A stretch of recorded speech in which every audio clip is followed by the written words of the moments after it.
Gillette darling, which are gigantic darlings in the back. They have cards and rings, and I didn't know if I could kill them.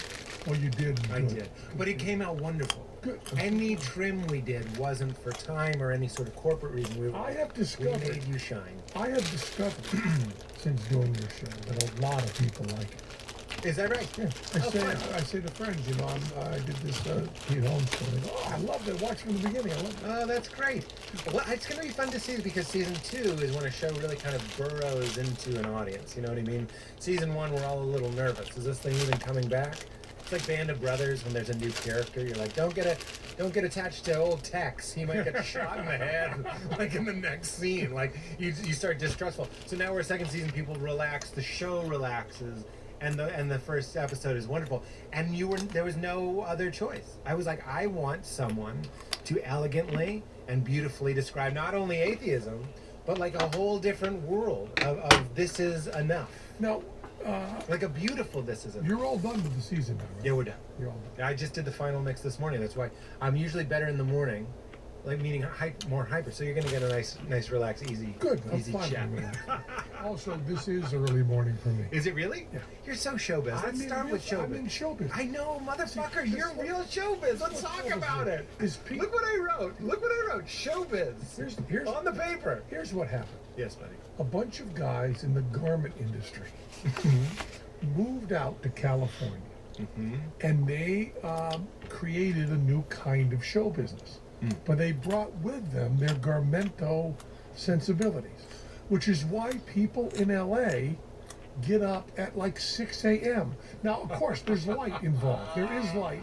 I'm saying there's light. Yes, I understand. We're acknowledging the presence of light, But we're not sewing buttons, and we don't have to be open 9 so to 5. there's some things you don't have to be in the light for. Yes. Many, I don't know if you've noticed this, but many movies and television shows happen indoors. Yeah. Many of them. Right. So you could start at noon. Yes, you know, totally could. Now, when you live in Vegas, you're part of a longer tradition of show business. Right. And you don't consider, like, troubadours and those kinds of people Right. as guys getting up at 5 a.m. Right. and stopping and having a coffee and Right. going to where they're going and Right. saying hi, Bob. On a big cell phone. Yeah, it doesn't happen. You're a real showbiz. You're a show man. I'm a show. I like that I live when Penn Jillette is alive. I'm a show folk. You're show folk. You're a carny. Wouldn't you call it like almost? I By carny, I thought you said that, and now it sounds like an probably- insult. You No. carny. I aspire to be carny trash. Mm. I distort my past somewhat to appear to be more carny and more trash. Like a Bob than I Dylan really was. move. Well, Bob Dylan also. You love played carny. you love Bobby D. Yeah, you see, and I didn't find out until after I did a lot of the Bob Dylan stuff that Bob Dylan had made it up. All is past. I mean, he wrote about hitchhiking and hopping trains and Yeah. living on the streets. Yeah. I did that. You And read. then Wait. found Well, out- how do we know? You just said you fabricate. I didn't say fabricate. Okay. I said I lean in, exaggerate a little bit. I don't even fabricate. You make it a better story. Sometimes while I'm telling a story, I go, I'm changing some details to make this a better story. I was just talking to a friend of mine, Mike Armstrong, and I wrote about this in one of my books, but it was a horrendous thing. I was talking to a woman, telling her a story. I finished the story, which I told honestly and from the heart, and then a half hour later in the dinner, I said, that story I told early was not my story. That happened to somebody else. Oh. And he told it so vividly, and he told it about the place we're in right now. We're in a Indian restaurant on 6th Street in New York City. And I just thought it happened to me. And she looked at me like I was psychotic. Really? And when I've told this story... But you came clean about When it. I told this story to other people, many people have said to me, oh, that happened to me, but I wouldn't fess up afterwards. That's so interesting. I have gone and said... How old were you around that time? I was Not that long ago? You were grown. Yeah. What I'm saying is... I was 50, 45. What I'm saying, I'm 38, and I catch myself doing more stuff like that, and towards the end, I'm just kind of like, Here's what it feels like to be 38. When I was 28, someone says something in a TV show, and I don't hear it. I'd say to Val, what do they say? And now I just go, Okay. like, who cares? Meaning, I might tell a story, and in the middle realize, this is my friend Lyle, and then just kind of finish it and go like, who, But who cares? I actually fessed up, and I'll tell Yeah, you. no, that was noble. If we're trying to create a society where people are open about their honesty, she was not part of the solution. She was part of the problem. Buddy, I'm on a smaller level. Like, if you're a general of this movement, I'm a foot soldier, and all I'm doing is trying not to say, not trying to pretend that I recognize somebody. It's not going great. Oh, it's really hard. It's not going great. Well, I have this. People get upset. And I have to explain this because people think it's a different thing than it is.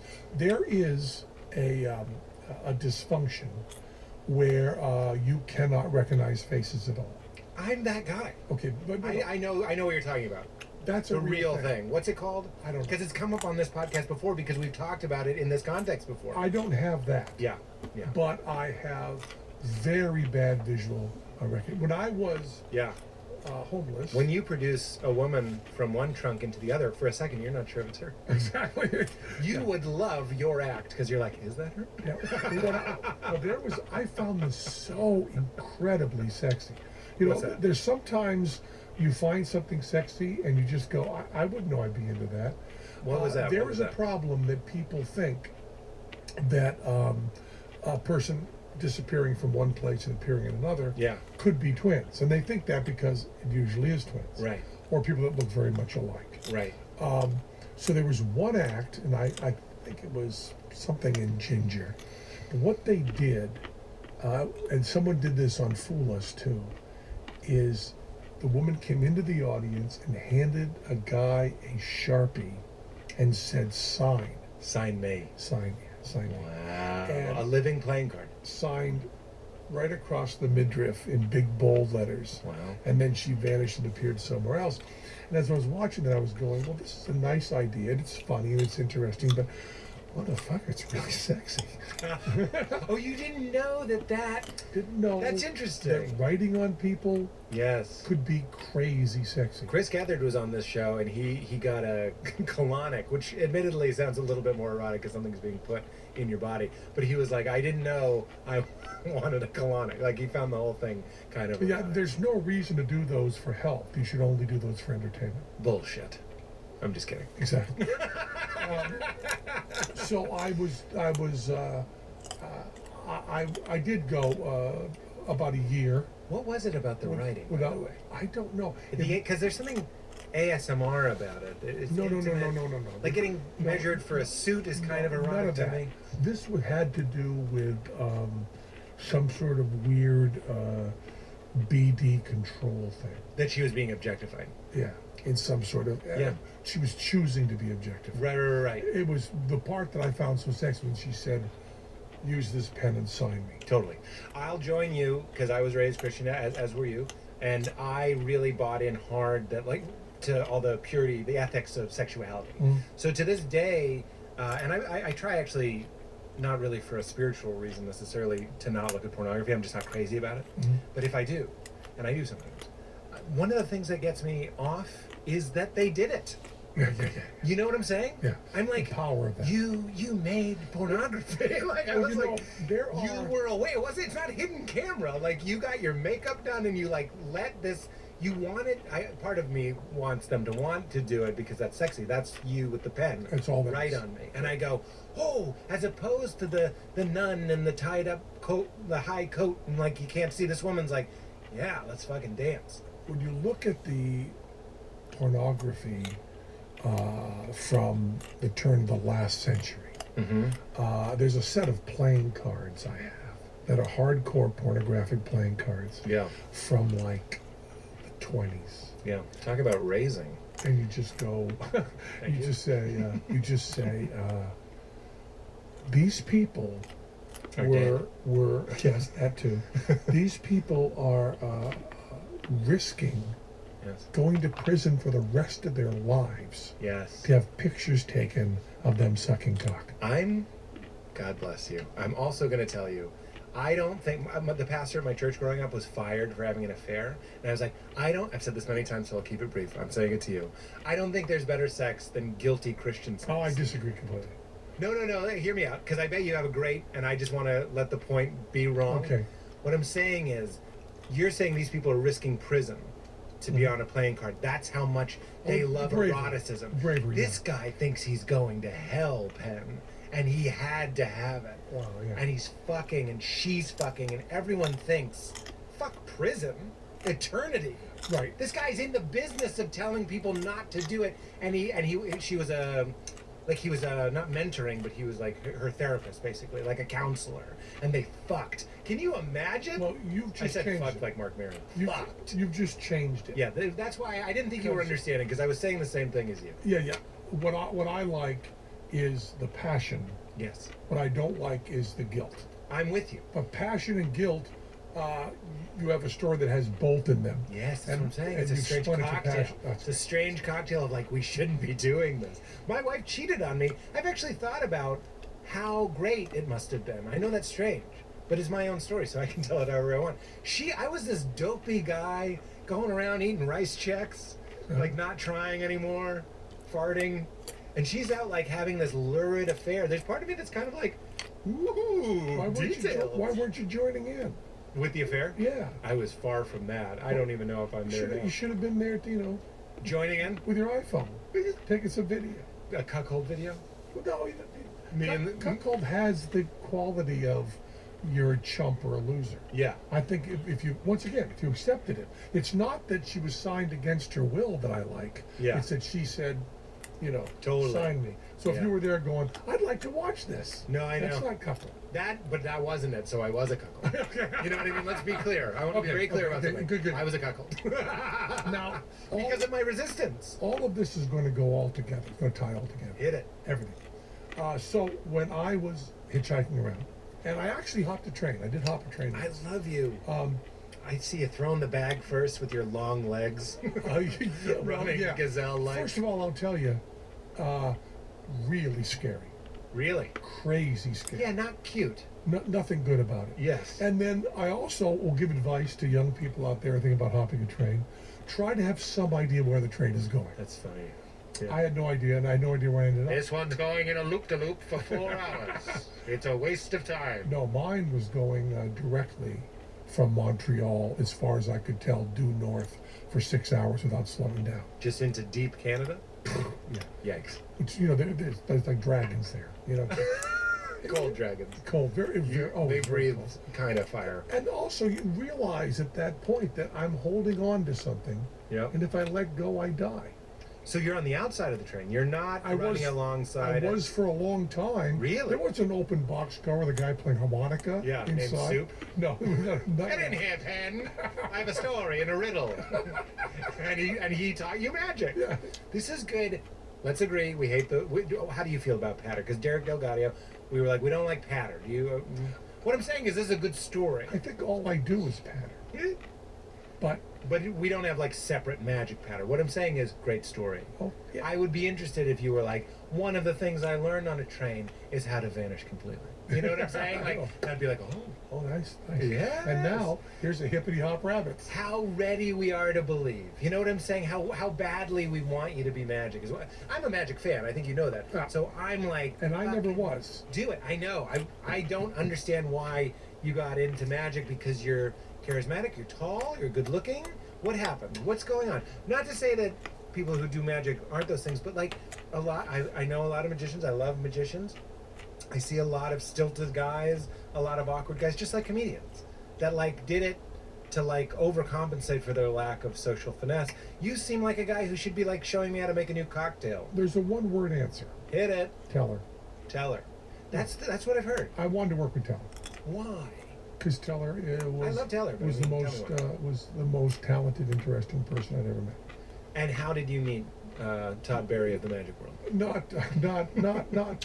Not in the interesting way.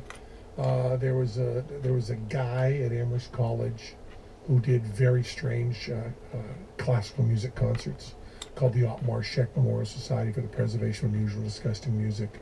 Kind of like a more unusual or disgusting music. It was a. Do you know how dull most people are? You're like, it's not a good story. He was in the Association for the Preservation of Unusual or Ugly Music. I'm like, most people are like, I went to a Quiznos. Well, do you know who Otmar Scheck is? No. Otmar Scheck was a Swiss composer in the earliest part of the 20th century. that did a tone poem, a semi-operetta, about being buried alive. Okay. And this person who was to be my friend, who was a DJ on the classical station in Amherst, had played Otmarshek and thought it was the most turgid, unpleasant music he ever heard, and decided to start a society in his name. No. But I bought a stereo from this guy. It's like the ultimate heckle. It's like, I hate this so much, I'm actually going to preserve it. Forever. And I was a child. I was 16, 17, and I went and saved up my money, and I wanted to buy a nice stereo. So he was working in a stereo store, and I wanted to buy the stereo and mention that I was a juggler. And he said to me, do you think you could juggle Me? while playing the drums for Beethoven's Ninth? I said, I think so. Wait, what do you mean, like foot drums? Could I bounce balls off of it? I said, I think I could do that. And he said, could you throw plungers, bathroom plungers, around me at a board and get them to stick? And I said, I am really good at practicing. If you need someone to learn something, I can learn it. Yeah. So I said, I'll learn that. And I said, no one else that you'll meet So an opportunity met Penn, Jillette. will actually do 4 hours a day. Yes, on yes. this. And I worked on it forever. And In your backyard, licking plungers. yes, then I actually ended up using chapstick, and there's a lot Get of out! technology involved. Fun. I learned to do it. Life can be fun.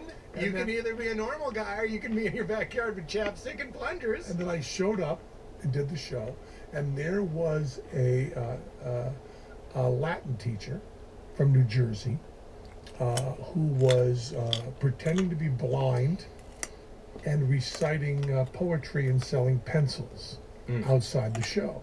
And that man was Teller. And so there's 7 years age difference to us. So I 17 or 18, he's 25, which is a huge age difference at that age. Yeah, sure.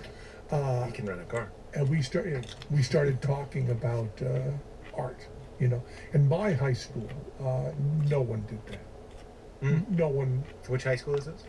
Greenfield Public High School in Western Famously, Massachusetts. they don't talk about art there.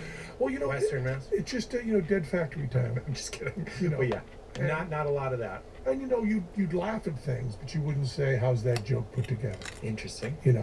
And Still a lot of that. yeah, A lot of that. nothing wrong with that. Nothing wrong with that, yeah. Yeah. But it's nice to meet the others. And I had never had, I hadn't seen a play.